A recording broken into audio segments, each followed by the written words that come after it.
great pleasure to see so many familiar faces, especially our fellow trustee, Hans and Mimi, and our friends from Taiwan representatives, and so many friends to support this evening's lecture. Tonight, the talk is organized by the Tibet House Trust, a charity that was established under the wing of the London Office of Tibet. Tibet House Trust was established in May 1994 with His Holiness the Dalai Lama as its patron. This talk is one of the first in a series of such events and talks to mark the celebration of the 25th anniversary of Tibet House Trust. The Trust has been very active and working very hard in providing educational support, primary health care, sustainable and livelihood community development for the Tibetans in India and Nepal. We have a Jubilee celebratory brochure like this one. You will find sometime somewhere in the hall today, and we very much appreciate any help that you can provide to us. Keeping in line with the objectives of the Trust for the preservation and promotion of Tibetan culture, Tibetan language, and promotion of Buddhist philosophy, we have invited and very absolutely thrilled and honored to have Venerable Geshe Lhakdor, a very prominent speaker for today's talk. The trustees of the Tibet House Trust are also very conscious of the fact that His Holiness the Dalai Lama is unable to do as many overseas teaching tours as he used to do, and it has become all the more important for the Trust to initiate such valuable talks so that we can, in a very small way, contribute to fulfill the wishes and commitments of His Holiness the Dalai Lama. So, to enlighten us today, I would like to introduce our speaker. As you all know, you have seen a video where he works, but let me say, maybe, I hope Geshe Lhakdor don't mind, we were in the same school. I have a very poor relation for Geshe Lhakdor, but nevertheless, he's a distinguished Buddhist scholar. Geshe's degree is the ultimate, highest qualification in Tibetan monastic studies. He has been the English translator for His Holiness, as you have seen, Director of Tibetan Works and Archives in Dharamsala. He is also the Director of Central Archives of His Holiness the Dalai Lama and a member of the Advisory Board of the Institute of Tibetan Classics in Canada. He also heads the Science Education Project for monks, Masters of Philosophy from the Delhi University, Honorary Professor at the University of Columbia, Honorary Professor of Psychology from the Delhi University. So without me saying too much, we will ask Geshe Lhakdor to have the honor to us. Thank you very much.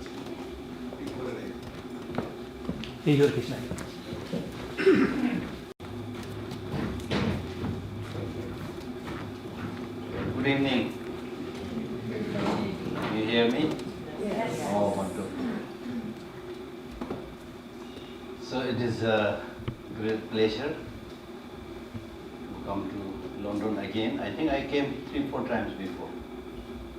I spent a long time with Isabel when I was studying English, 3 months. And likewise, I see a number of friends here.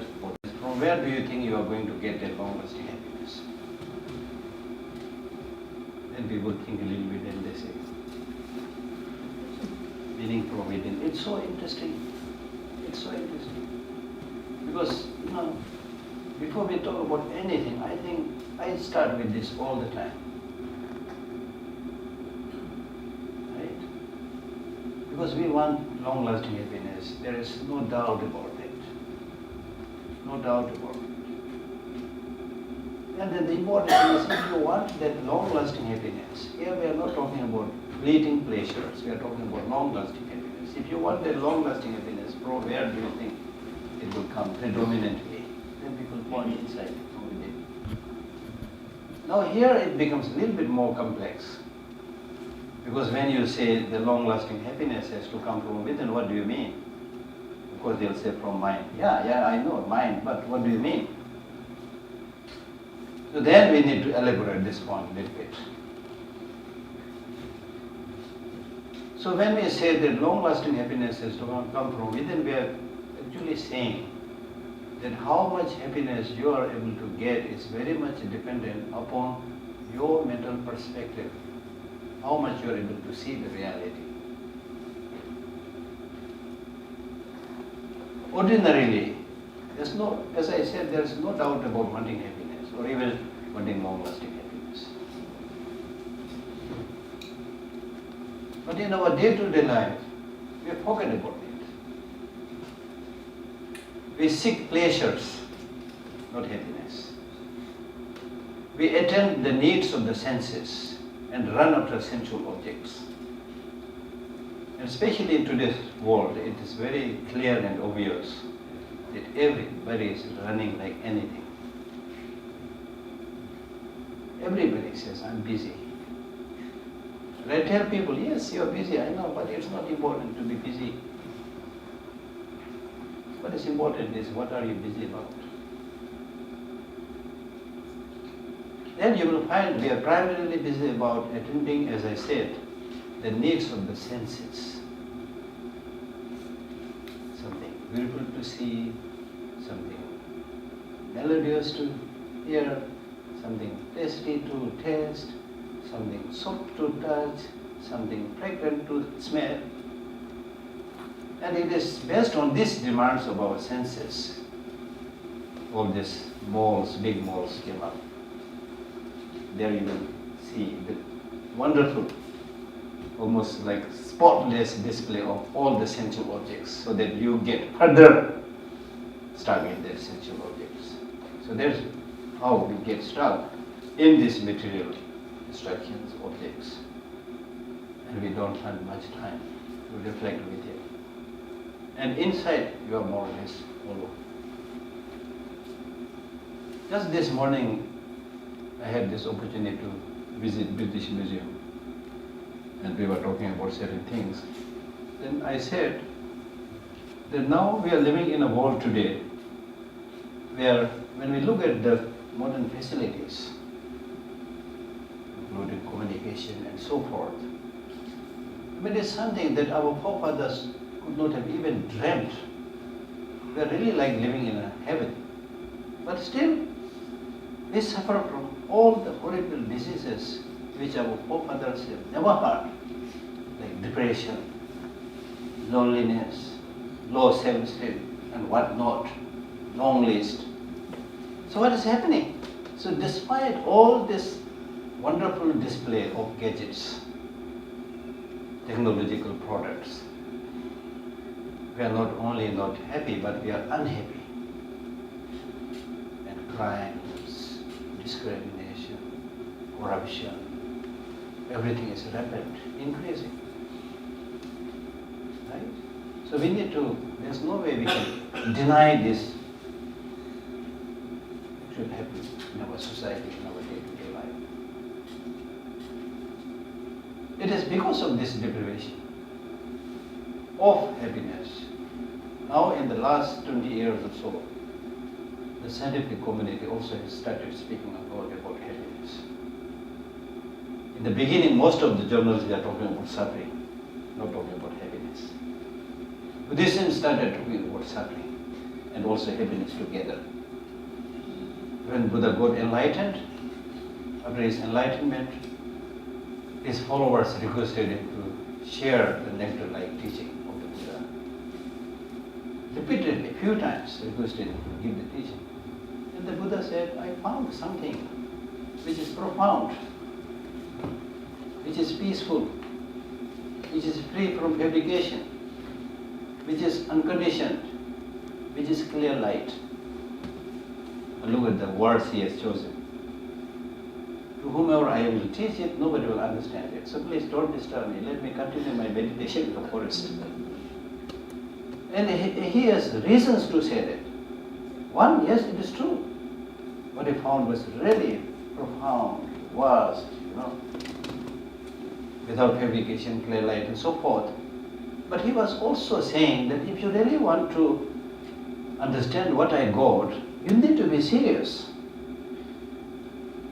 He's saying if you really want to have the long-lasting happiness, if you really want to understand the sophistication of your mind, you need to be serious. There is no seriousness in terms of understanding the reality. And that is why we are experiencing all kinds of problems and difficulties. So finally when Buddha accepted to give the teaching, he taught this famous Four Noble Truth, which is basically saying that we all want happiness, happiness has its cause. We do not want suffering, suffering has its cause. That is Four Noble Truth. So what he was saying was people are suffering even at that time and of course right now also. Right? People want happiness also, but they are not getting much of it. So he was saying that he was trying to find out whether sufferings and happiness is a causes or not. Then he said, if happiness is a causes, then instead of just asking for happiness, you should cultivate the causes and you will be happy. And if you don't want suffering, find out the causes and remove the suffering. There will be at least less suffering. That is very simple. Of course, we can make it profound and go deeper. It will take like many days or months to elaborate on that. But simply said, that was the message he was saying. Cause and condition. So when we talk about the causes of suffering, it did not point to some external agent or forces or events which are the causes of suffering. And when he spoke about happiness also, he did not point towards some external situations and events as the cause of happiness. But he simply said inside. The causes of suffering, causes of turmoil, causes of problems are your negative emotions. Your negative emotions. And the causes of your happiness is your internal qualities like compassion, patience, wisdom, and so forth. So that is what we need to understand today. If you want long-lasting happiness, that is what we need to understand. So in order to really encourage you to go towards that, you need to first of all get grounded by understanding the fact that you are born wanting happiness.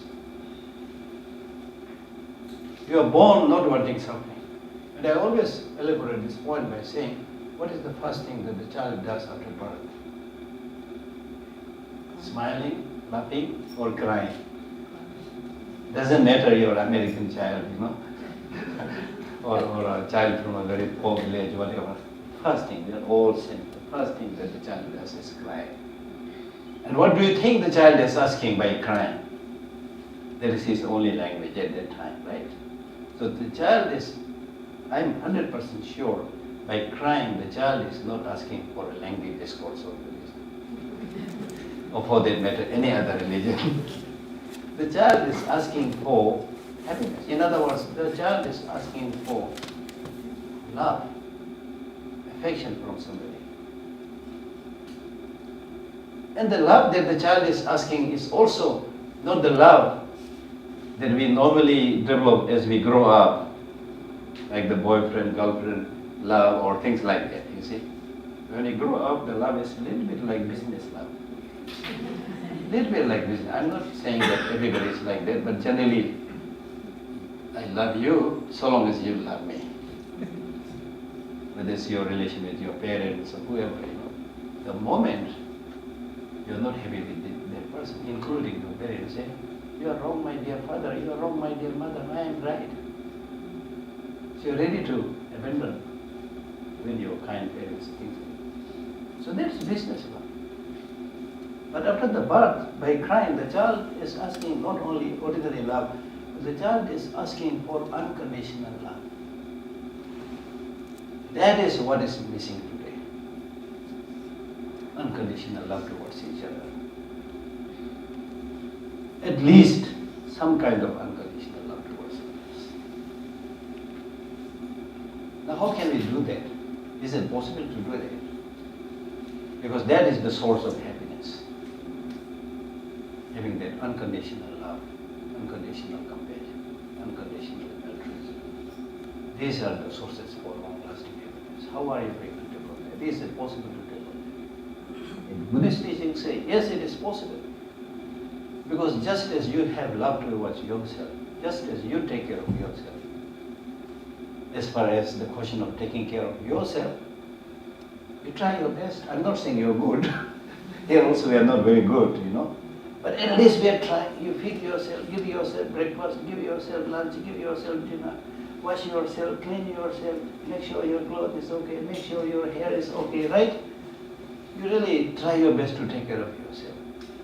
Now imagine if some interesting person suddenly says, okay, for the last many years I saw you taking so much care about yourself. Why are you taking care of yourself? If somebody strange, asks this unexpected question, why do you take care of yourself so much? What would be our answer? If you give an answer like, oh, I should take care of myself because I'm a very, very intelligent professor, or something like that, you can give all kind of answers. But that's not the right answer. The right answer is, I take care of myself because I want happiness in myself. That is the correct answer. So the Buddhist teaching says, okay, if that is the case, then other people also want happiness, they do not want suffering, so you should also take care of them. Then we try to be intelligent, clever, we say, yeah, that's right, but who am I to take care of them? They will take care of themselves, I will take care of myself. We think we are quite clever, right? And in that case, the Buddhist master says, okay, in that case, the hand should not go down to the leg if it is hard to help the leg, because leg is leg, hand is hand. The leg should take care of itself, hand should take care of itself. They should not help each other. Then of course, again, you try to be clever, but no. In this case, the hand has to go down to help the leg because they are connected. Then the Buddhist teachers say, here you are. Others also just parts of your body. And we can see that very clearly today, how closely connected with each other. So your happiness, your long-lasting happiness, if you want that, you must take care of others as much as possible. As much as possible. And this reminds me a quotation, a teaching from Nagarjuna, very famous philosopher, who said, if you really want to get settled in life, or get established in life, you should make effort in helping others. I was struck when I read these words. If you really want to get settled, established, we are not settled, okay? Don't say that you are settled because you have a house and a car outside, no. Still you are running, you are not settled. Right? So if you want to get settled, he says, you should make effort in helping others.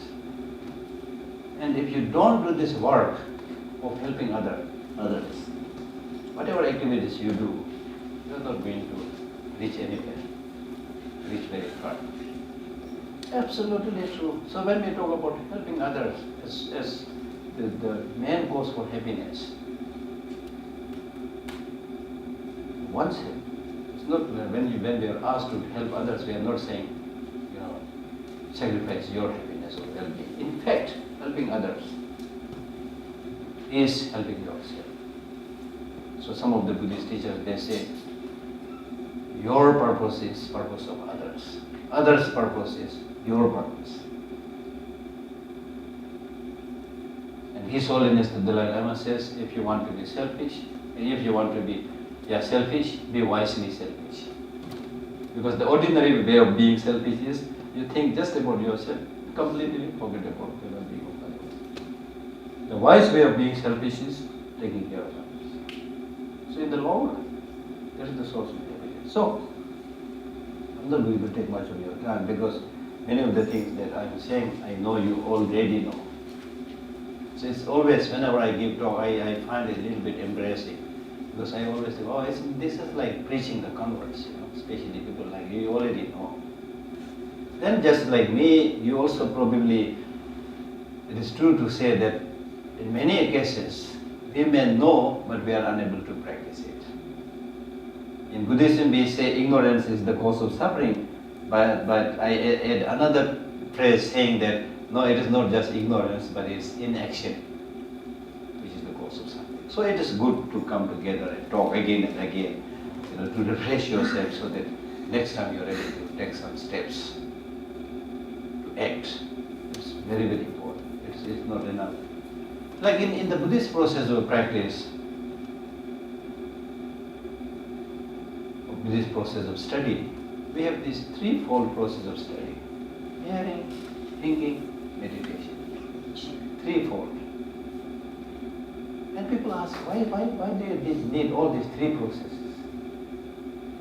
Then it is explained in the Buddhist text by giving an example, by saying that if somebody is thirsty, looking for water and has no idea where water is available, then he has to hear from somebody that water is available at such and such place.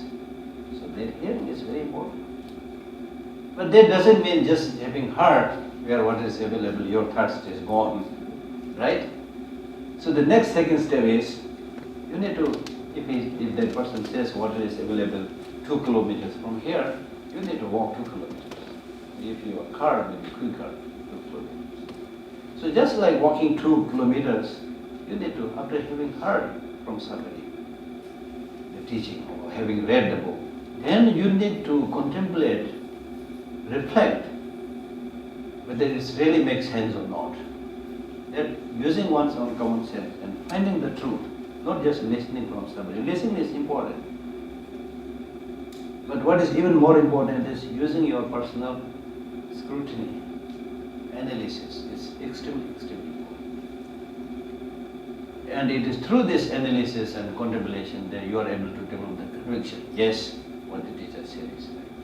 Yes, what I read in the book seems to be right. This is very important. Even at the time of the Buddha, one day some villagers came to see the Buddha. And the villagers said, we have a problem. The Buddha said, what's the problem? He said, problem is, in our village, many teachers come. One teacher comes, he gives the teaching and says, this is the best path, best teaching, this is the shortcut to enlightenment, whatever. Then after a while, another teacher comes, gives a slightly different teaching, but he says the same thing. This is the best teaching, this is the shortcut to enlightenment. So many teachers come and give different versions of teaching and say, this is the best. So they are confused. What should we do? Then Buddha said, use your common sense. That's very important. The fact that we got this, human beings have this big brain, the biggest brain of all animals, relative to the body size. We must use this brain to find the truth by oneself. And through that kind of reflection, when you get this conviction, then it's really like you are having walked 2 kilometers and having reached near the water. It's a big progress, but still you have not drunk water. So if you say, thank God, I walked 2 kilometers, I'm near the water, my thirst is gone, no stupid person will say things like that, right? So the third step is you need to use your hand or cup, whatever, and drink the water. It's only by drinking the water your thirst will be gone. So similarly, having developed that conviction through reflection is a big progress, but after that you need to meditate. And what do you mean by meditation? There's a lot of confusion about meditation. Meditation is very romantic these days. Everywhere people talk about meditation, mindfulness. It hits the headlines of Newsweek, New York Times, and 5-star hotels have, arranged doing the meditation, which is very good, which is helping. And in that meditation course, they'll tell you watch your breath and things like that. But you cannot just watch your breath and finish and die. That's not the ultimate purpose of meditation. So what do you mean by meditation? So the word meditation basically means making your mind habituated with positive ways of life, habituated with positive qualities. This reminds me of teaching by the famous Buddhist master Ocotber. When he explains meditation, he says, you are controlled by your mind. It's not a big problem, right? But your mind is predominantly controlled by negative emotions. That's why you are suffering. That's the problem. Therefore, now when we talk about lessening suffering and actualizing more reliable, long-lasting happiness, what we need to do is make your mind habituated with these positive emotions. You know, in our daily life's experience, we know the more you walk, you become a great walker. The more you run, you become a great runner. So similarly, habit formation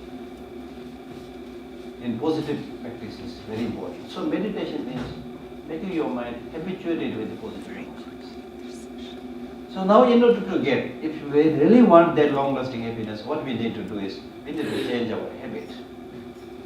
Right now we are more habituated with the negative emotions. Anger, everybody knows what is anger. Jealousy, everybody knows jealousy. But with the positive emotions, you are a little bit hazy, not so clear. Right? When we talk about water, very clear, because our meditation about water is very strong. But when we talk about compassion, we're a little bit confused. What is this? Is this the name of a bird or something like that?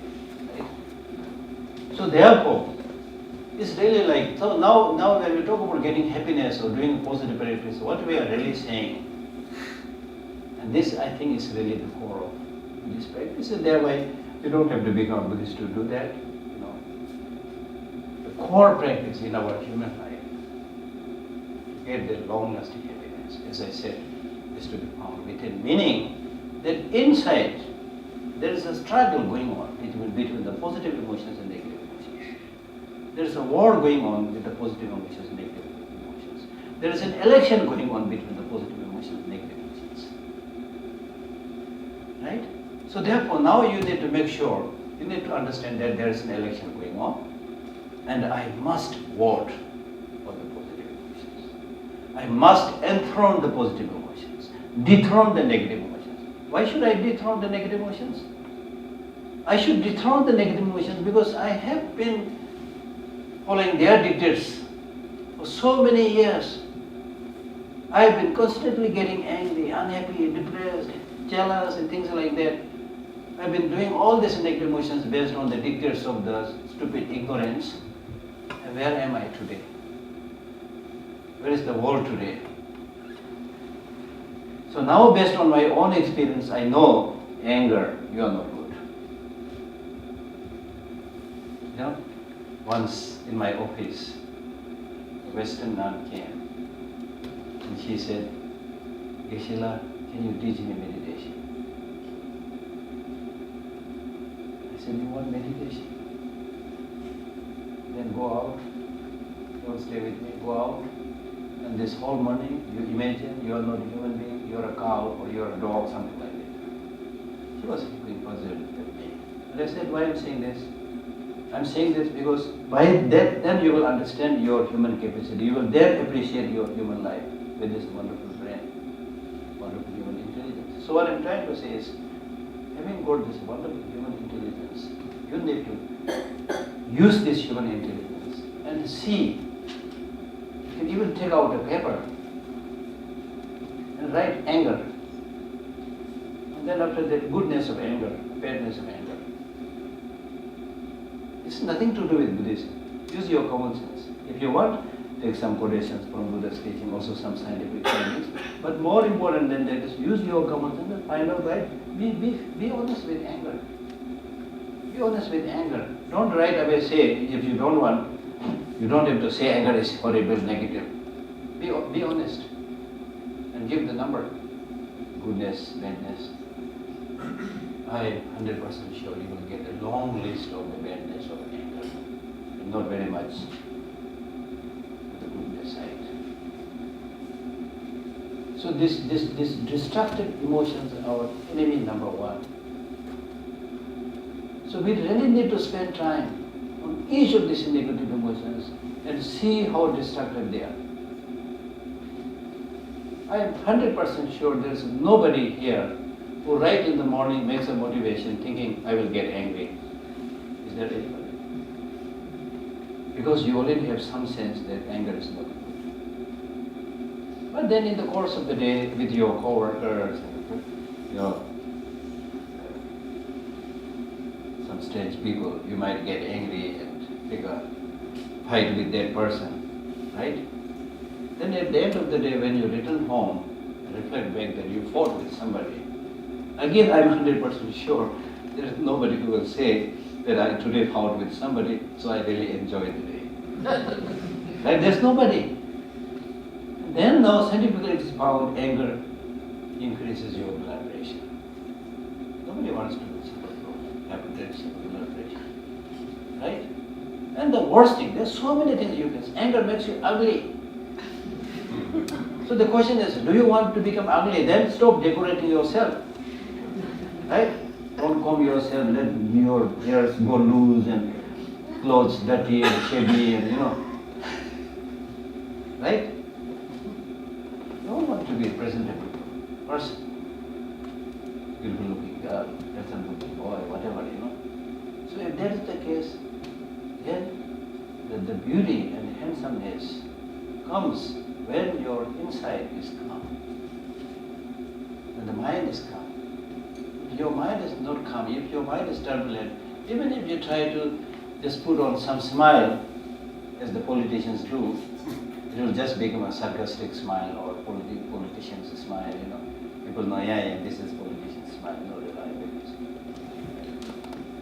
So there's so many. Now, even in terms of financial losses, I got a book given to me by somebody, written by an American, where he has written that billions of dollars are lost through anger. Through anger, there's road rage, killing, so many things. I don't even elaborate. So this, I'm not just talking about anger. Similarly, jealousy. Similarly, attachment. All these fightings that we see in the world today are primarily because of either anger or attachment.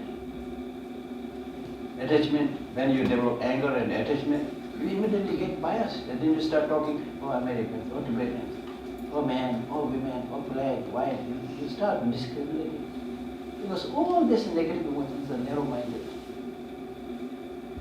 It's so interesting to find scientifically, even in the Buddhist teaching, it's clearly said, all these negative emotions don't have solid foundation. They are not based on reality. So they are narrow-minded. The focus is very, very narrow. For example, when you get angry, for example, you say, he is the troublemaker. He is the troublemaker. He alone is the troublemaker. If I eliminate him, everything will be fine. See? Whereas any experience, any happening, positive, negative, comes through multiplicity of causes and conditions. You cannot blame one person. But when you develop anger or hatred, you need a target to shoot. Now, for example, as opposite to this, if you develop compassion, may all sentient beings be without suffering. That is the definition of compassion. May all sentient beings. It opens your inner door. It makes you relax. But when you get angry, nobody will say, now I'm very angry, I want to relax. No, I'm relaxing. I want to relax maybe, but I'm relaxing because I'm angry. No. You get nervous. And the worst thing is, the most important quality of human being, the capacity to judge between what is right and what is wrong, that is destroyed when you get angry. Because when you get angry, you get mad. So the question is, you want to become mad? As simple as that. And all these things bad things that we see in the therefore, those people who are sane, those people who have the wisdom, like the Buddhist teachers, like Shantideva, he says, you don't have to kill people, they'll die. Now look at the wisdom, you don't have to kill people, they'll die. And in the same when I can say that you don't have to bring suffering to people, they already have their problems and suffering. So that's why His Holiness the Dalai Lama says, much of the suffering and problem that we are facing today in the world is unnecessary problem. Because many of these problems we are facing today is man-made problems. Man-made problems are basically unnecessary problems. Because of short-sightedness, narrow-mindedness, and especially this feeling of I. It's so many problems. Not only you create problems upon others, but you yourself also suffer. It is now scientifically found that those people who make a lot of self-references and talk about I, me, and mine, they are prone to all kinds of illnesses, including heart attack. Scientifically found. And so there are some of these teachings on compassion and love are very, very useful. For example, even in my case, the other day I was thinking that I escaped from Tibet when I was only 6 years old, experiencing all that nightmare of crossing the Brahmaputra river and seeing the lights, of the star maybe, but thinking these are Chinese armies chasing me. And 2-3 occasions I confronted, I still remember the Chinese army on horsemen. I experienced all this. But today I reflect back, how did I manage to maintain my sanity? Because of the teaching of love and compassion and peace. Because of the guidance received from His Holiness the Dalai Lama. Because of the love and affection received from my parents, friends, and so forth. Right? And even if you look at, as His Holiness says, even if you look at your body, biologically, this body, love is very, very useful for the body. Not hatred, not anger, not jealousy. So these are all very clear. So tonight what I really would like to say is remember that a child is born crying for happiness, crying for unconditional love. And that is what we need to nurture as we grow up. Because as we grow up and get all these kind of different types of so-called education, we are taken further away from our fundamental nature. Our fundamental nature is we are born crying for unconditional love, we are born crying for happiness, we are born for friendship. But as we grow up with this so-called education, I use the word so-called education because the education that we are getting today, unfortunately, many a times is not education. It's literacy. It is reading, writing, mathematics. Education should be for human flourishment. It should be for personality development. Right? You should get such an education so that you are not always, but most of the time happy. You are happy even at the time when you have problems and sufferings. So happy person doesn't mean that he doesn't or never experience suffering. Happy person. In fact, the very meaning of what happiness means, satisfaction, contentment, deep down. If you don't lead a life of duplicity, say something, do something, you see, you're satisfied. And more importantly, that the real source of happiness is understanding the law of nature, understanding the reality. There's a big topic, one very big topic in Buddhism is bridging the gap between appearance and reality. And we run after appearance. Whether it's shopping, whether it's marriage, we run after appearance. Oh, this girl looks very beautiful. I should marry her. You don't have time to see how good that person is. When you go for shopping, you go after appearance. This is one nice. And we are cheated all the time in the shopping. And people who make all these displays in the malls, they know you can be easily cheated. So there's a word called shopping coma. Shopping coma. When you go for shopping, everything is displayed so nicely. And then also there's a write-up saying that buy one free. Oh my goodness. And then the baskets lined up, the person who goes before you picks one basket, and you also feel, okay, I am also no less, I should buy basket. And you just can't keep going around with the empty basket, so you are not feeling, because you are suffering from coma, shock coma. So you just buy one free or something. And then finally at the counter, when you give the money also, now the system is such, you really have not much idea. When you reach the counter also, you don't have to give the real cash. You just show the plastic. And how much money is taken, you are not so sure. So like a zombie, move around, you do all these things, and finally go to your parking lot and put things there, finally reach home and unpack things. You are surprised. Oh my God, why the hell I got this? Do you have that experience? Very good then. So that's what I'm saying. So my point is, bridge the gap between appearances and reality. Appearances are deceptive. Wait a little bit. Use your intelligence. What is the reality? So much of the conflict problems that we see are because of not understanding the reality. Now on a bigger scale, that means if you understand the reality is that we are all connected. Whether you are from America or from China, whatever, we are all connected. We are especially connected if you develop this understanding of the eco-crisis or environmental crisis. You know, if you look at the nature, what you will find is nature is unbiased. Okay, you might say, okay, this belongs to America, this land belongs to, human beings make demarcation, right?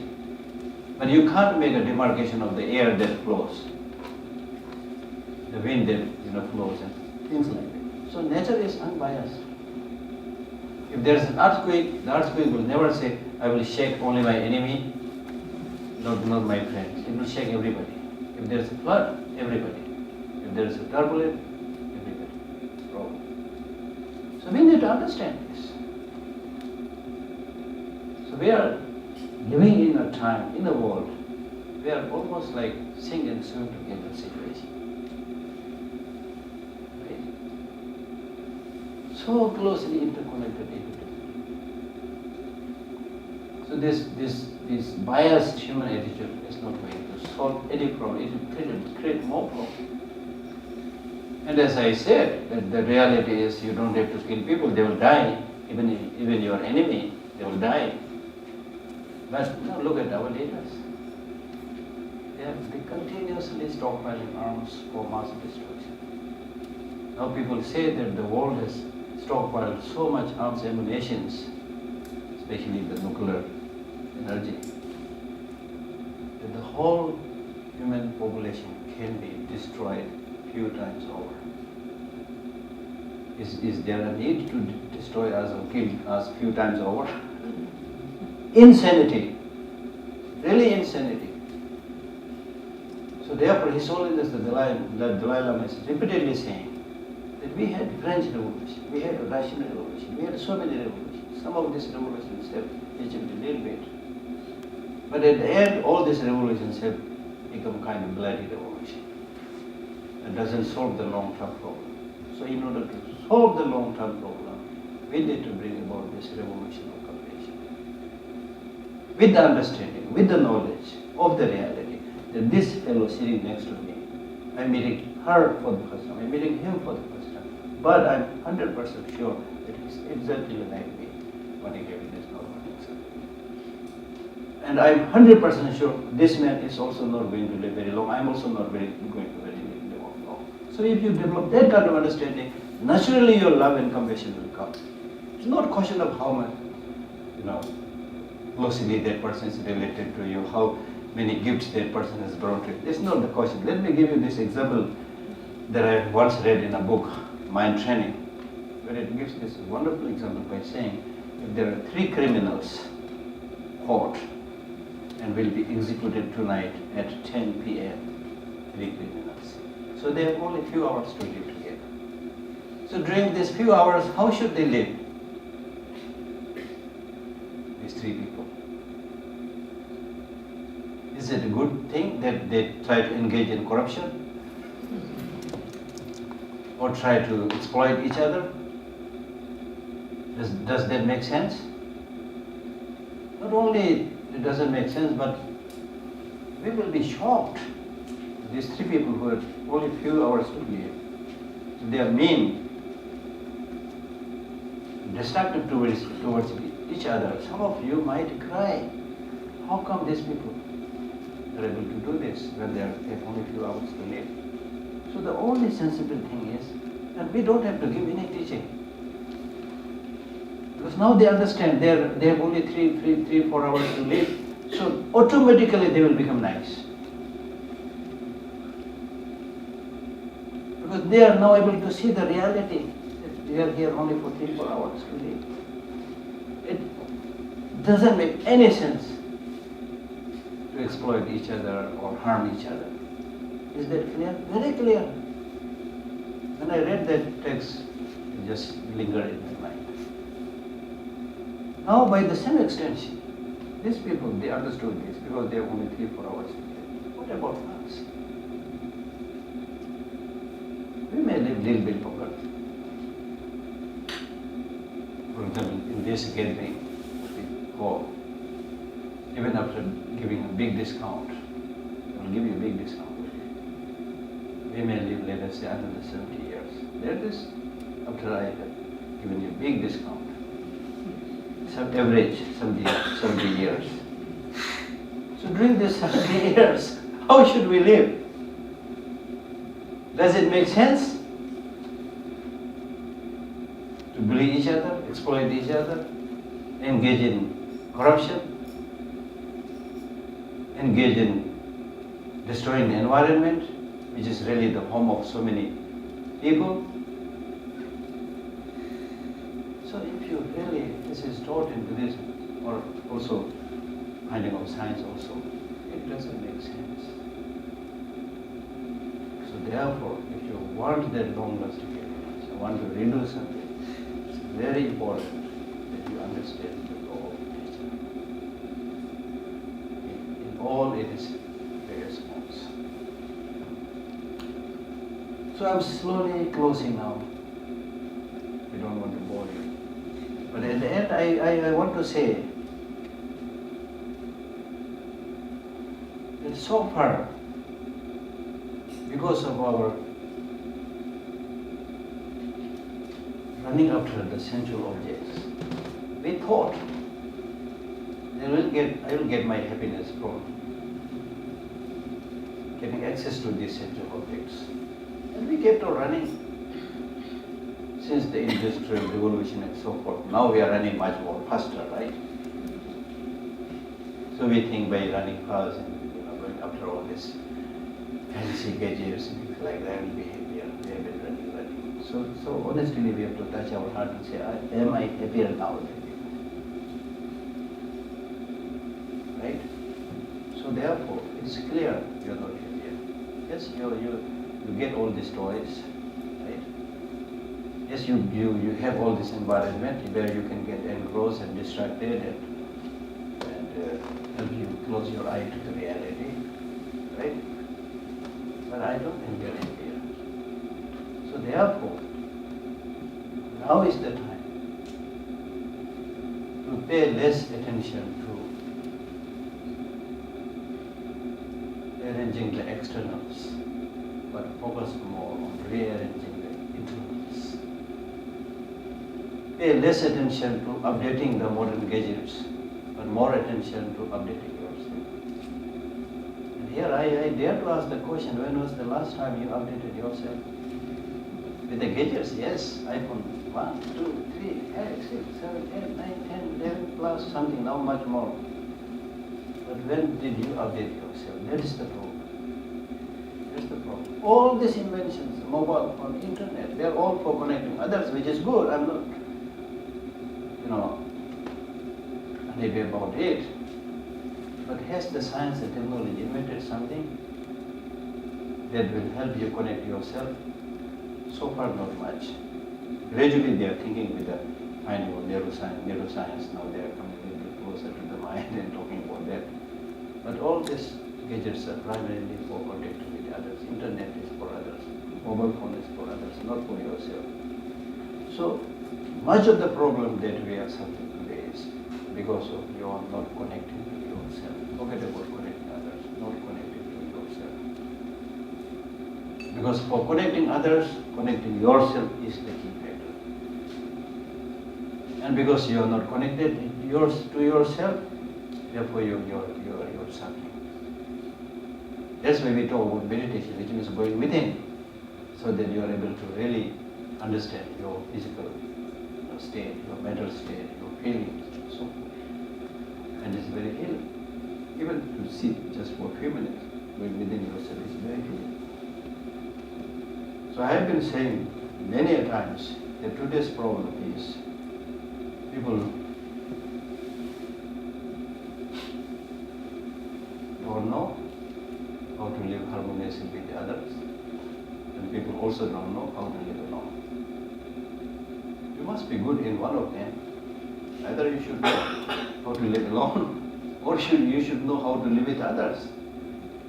Right? So therefore, change your boss.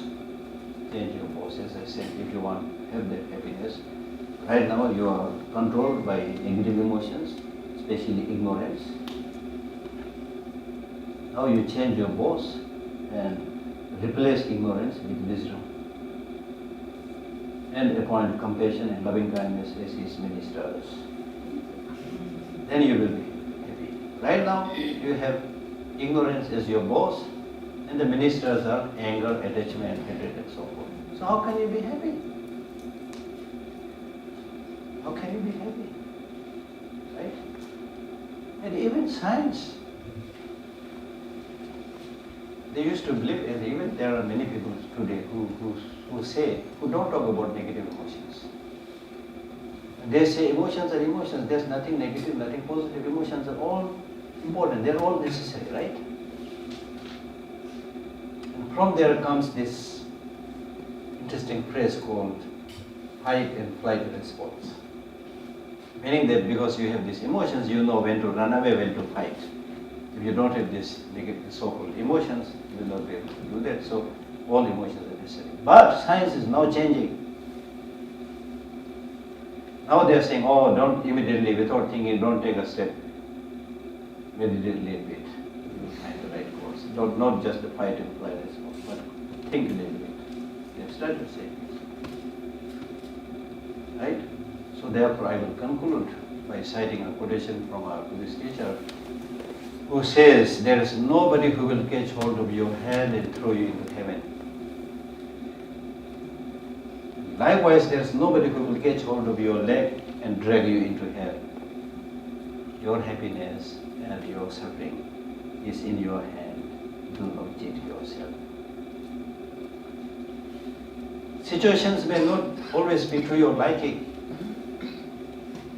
For example, the London weather. If you don't like London weather, what should you do? If you start complaining and cursing the London weather, oh, this rain, this cold and things like that, get upset and angry, the weather will never say, sorry madam, I will stop you. Right? So that's why I am saying you need to understand the reality.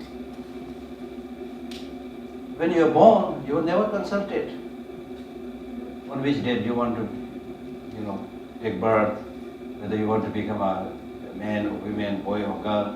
Never consulted. When you die also, they will never consult you. Of course, in between we make a lot of fuss by saying, oh, even to see a person, you need to make an appointment and things like that. But the Lord of Death will never seek your appointment. Right? And then also what kind of, when you, the death and the birth, all these are law of nature. So you need to accept this, understand this reality, and accordingly take steps. So what I'm really saying is, there are two things. One, under your control. Another, not under your control. The external situations, events, and people, they are not under your control. And it is not much meaning to try to control them. The world is doing that. America wants to control. Somebody is controlling. Are we successful? Husband tries to control. Wife trying to. unrealistic. You will not succeed. Instead of trying to control, you accept the reality. Yes, this person, my husband, my wife, has his own life, her own life. I respect her.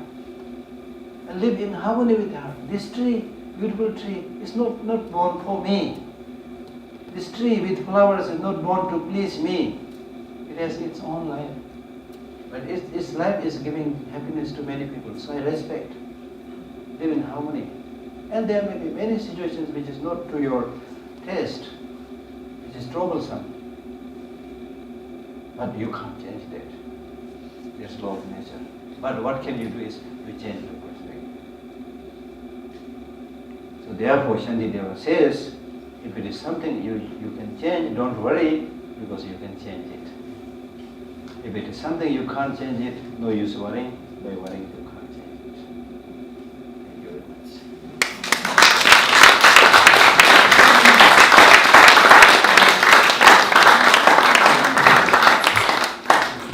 Yes, please.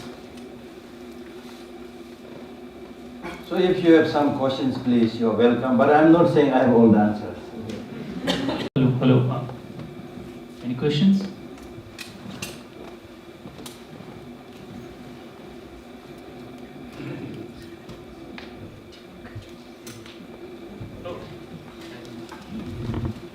Thank you so much for that wonderful talk. I was wondering about, you were talking about positive and negative emotions. Can anger be a positive emotion if harnessed correctly, for example, for the pursuit of social justice, for example? Yeah, in Buddhism, it is clearly said that it can be harnessed with a positive motivation. But more important thing is to be strong, because to fight against injustice, you want to be strong. That's why you are asking about using the anger. But the important thing here to understand is, in order to be strong, you don't have to rely on anger. And in fact, you will be stronger without anger. Because to be compassionate and to be angry is a very complicated situation, you see. And I've asked this, many people ask this question to me in schools when we discuss about whether the kids, naughty kids should be punished or not. And then, of course, the teachers say, yeah, with compassion we have to beat them. But no, sorry. If you are compassionate, you will not beat them. If you have real love, you will not beat them. And you really get angry. When you get angry, as I said, you get mad. And you are not going to say things that you want to say. You are not going to do things that you want to do. So it's important. That's why it's very, very important to understand these practices like non-violence and compassion as a sign of strength, not sign of weakness. It's very important, because many people, especially when the Tibetans now practice non-violence and compassion, some people they think, what else the Tibetans can do? Meaning that these are like almost signs of weakness, people who are helpless. No. It is the other way around. If you resort to anger, if you resort to violence, if you use guns and weapons, you really don't need any strength. The machine will do the job. Machine will do the killing. But it's when you really, honestly, faithfully develop loving kindness and compassion, without arms, as the Buddha did, as Mahatma Gandhi did. That is the way to change the heart of others. It's not easy, of course, but that's really the way to change the heart of others. Not weapons. Because people like who shout, who get angry, are mostly those whose reasons have run out. Even when there is a fighting between husband and wife, when the wife or husband, whoever reason runs out first, will get shout, you see. If you have reasons, a lot of reasons, then you don't have to shout. You just listen, I'll explain to you. Yeah. Thank you very much. I just wondered if you could say something about how we change our relationship to all of our emotions, really. But obviously, we're talking about negative emotion, but how do we actually work on changing that? Very true, very true. As I said,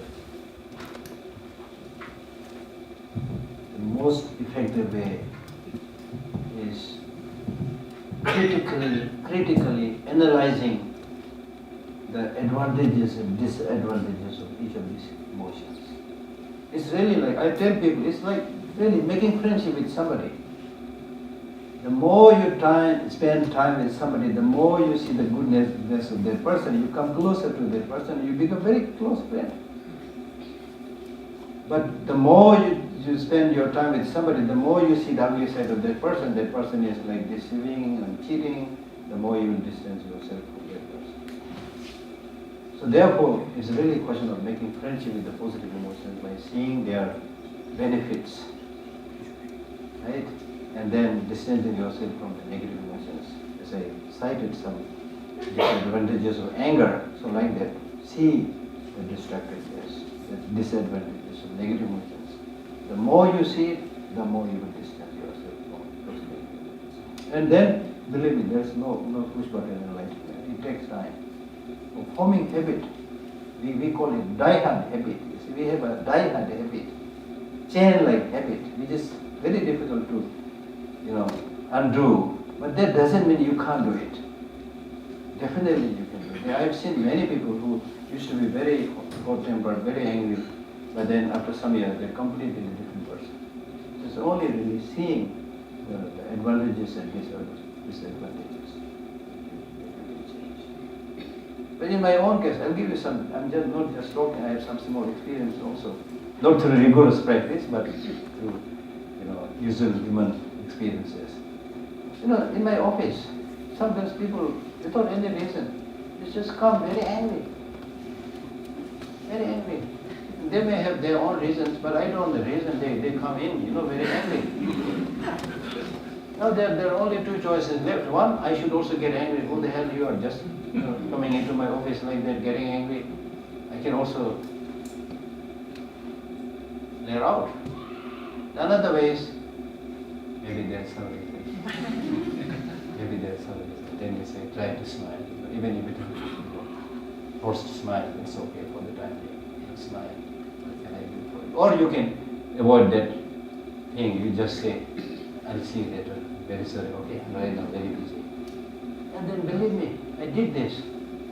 This very angry person then goes out, never comes back. Because there's nobody who remains angry 24 hours. He goes out, whatever may be the situation, he was very angry, come in, then he goes out, in this situation, his anger goes out, and he feels, he realizes his mistake, never comes out. It's like, so it's like fire cannot be extinguished by putting more fuel, but it can be doused by putting water. Like it is possible. It is possible.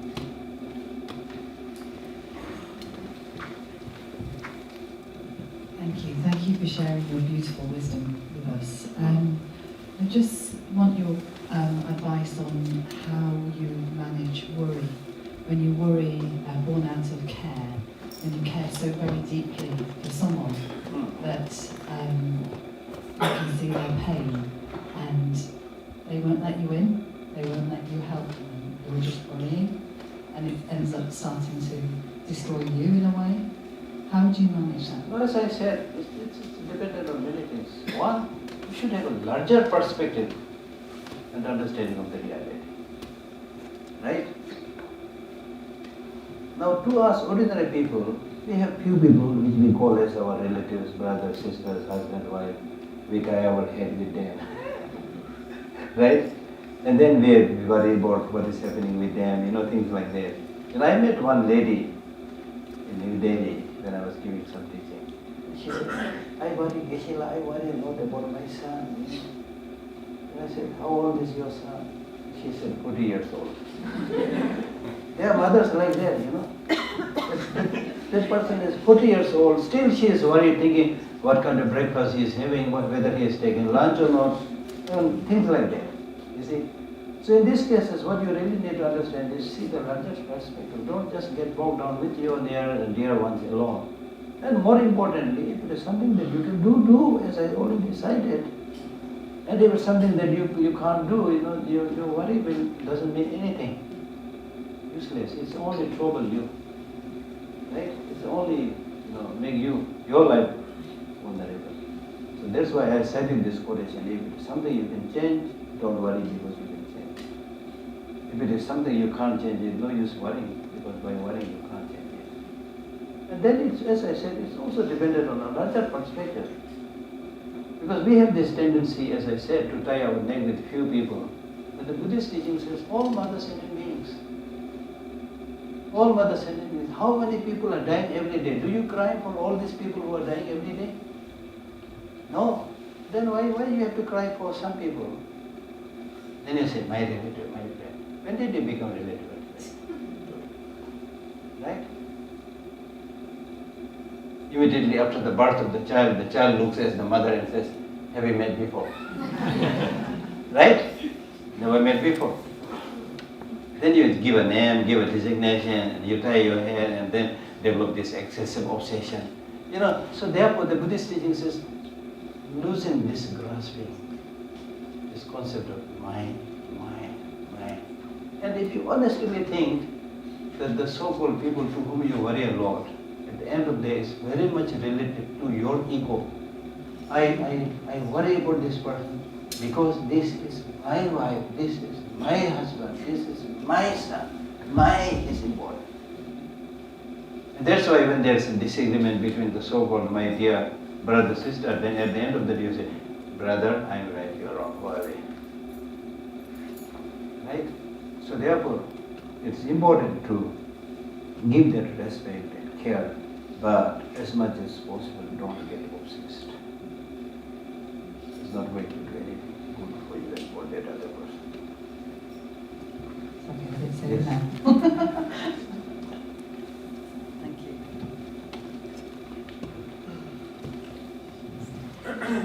Hello, my name is Chen Xiangyun from Taiwan. Thank you for your talk. It's really enriched my personal goodness in me. However, that I find out that finding happiness in difficult time, you can do it internally. What about you can do it externally? Take, for example, I'm not angry, but there's a bullying situation on me. It makes me angry.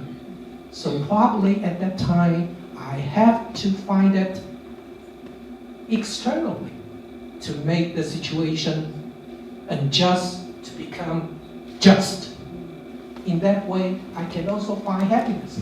Am I right? Yes. Also, could you make a comment? You're very right, but more or less I've answered your question, very related to her question also.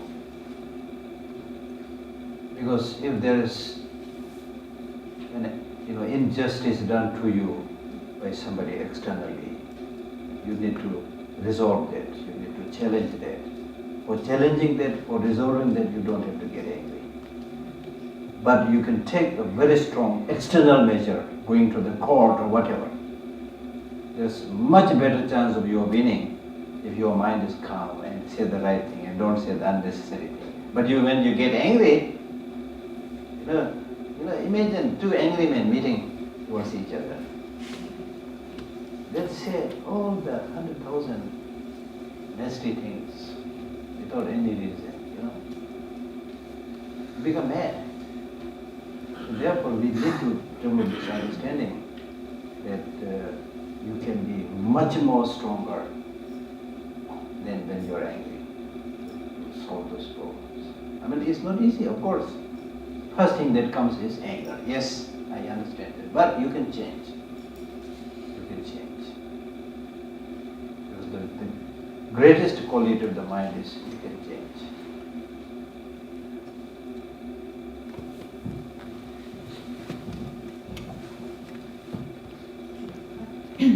A question is about, you mentioned about compassion. So could you tell us more about how meditation could cultivate compassion? As I said, meditation is not like sitting in a corner and observing certain physical postures. No. Meditation, there are two types. One-pointed meditation, analytical meditation. One-pointed meditation means bringing all the energies of your mind together, just like a laser beam. And the lights of the rays of the laser beam is scattered. It doesn't have the power to cut through the steel. But when you bring the lights of the laser beam together, it can easily cut through steel. So like that, concentration is very, very important, both in war and also in peace. Concentration is the source of success. So therefore, that kind of concentration is also very important. But the second meditation, called analytical meditation, is even more important. So in this kind of analytical meditation, you don't have to observe certain postures sitting there in your everyday life. And we normally do that in analytical meditation. They're not very good, but we judge the truth. So that you need to strengthen, analyze things, figure things out by yourself through your own reflection, analysis. Then you will be able to find what is right, what is wrong, what is constructive, what is destructive, and things like that. So that is the real meditation. Because even if you think about this one-pointed concentration, as I said, we talk about concentrating on the breath and things like that. But the real idea behind the concentration is because there is suffering. There is a problem. For example, if there is a fire right now, I don't have to teach you to do concentration. You will immediately concentrate and see whether it's better to jump from the window or run from the door. Concentration will automatically come because you have seen the suffering.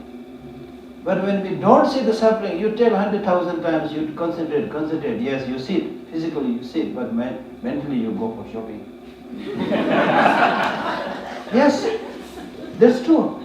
Then the second reason for concentration is not just concentrating on the object, but more importantly, concentrating on helping others and living. That is the big idea.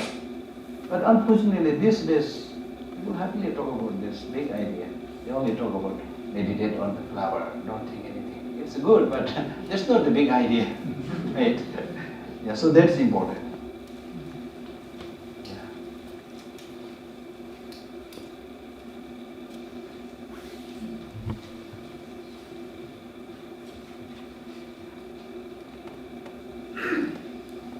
We still have time for some more questions, so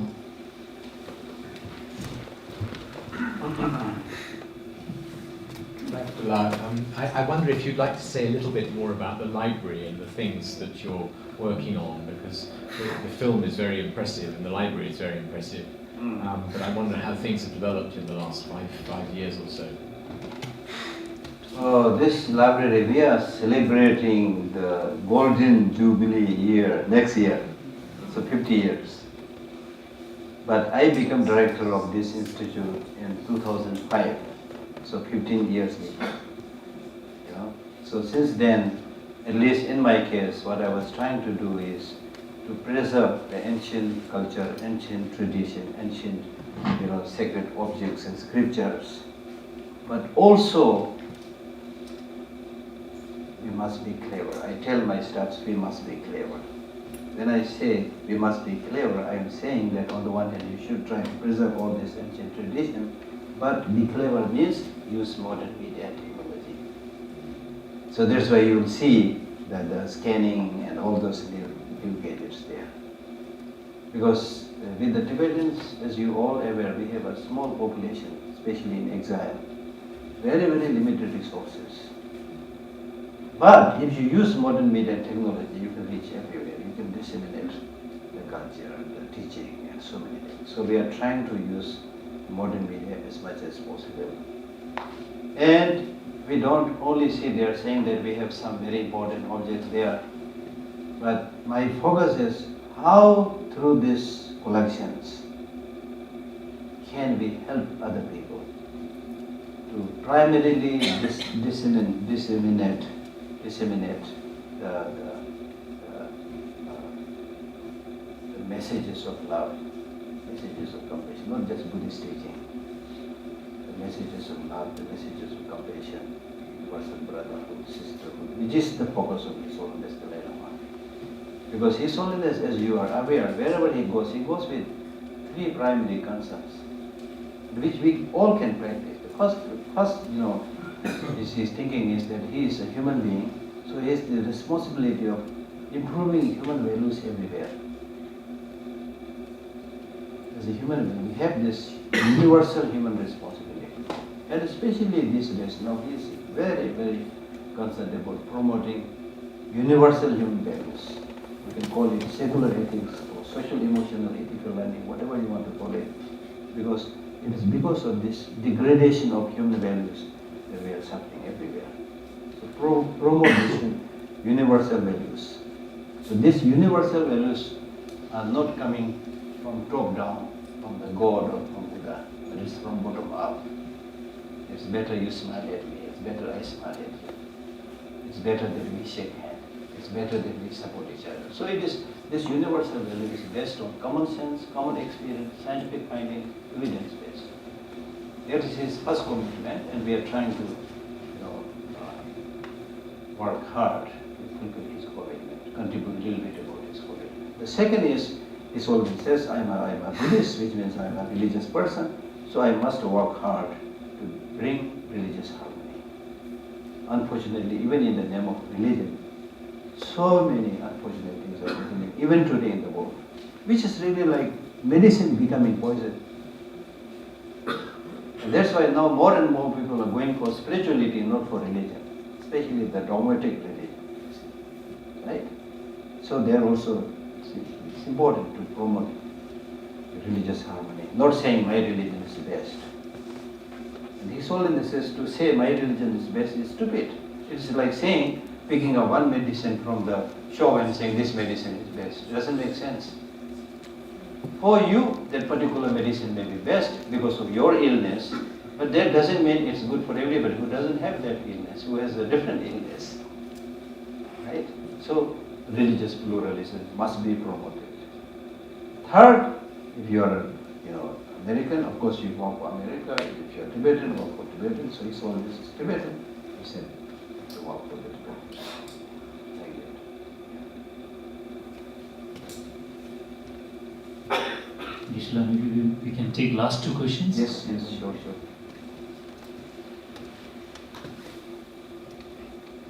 Endorse my deepest gratitude for the introduction to Buddhism this evening, and I would like to know how can I continue to follow these wonderful principles.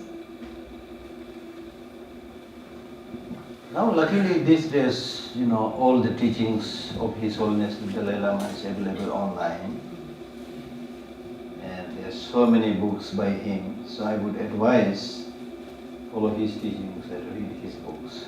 That is the safest. Because with religious teachers also you have to be careful. Right?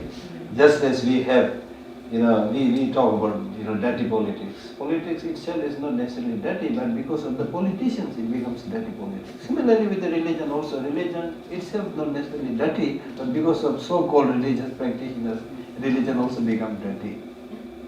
So I would not ask you follow me, okay? I'll tell you to follow His Holiness the Dalai Lama. That's the best.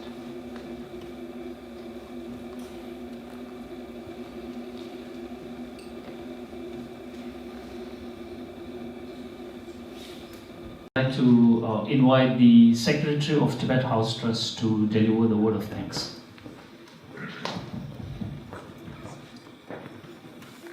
Tashitilek, and good evening to everyone. On behalf of trustees of Tibet House Trust and also on behalf of everyone gathered here, I would like to thank Geshe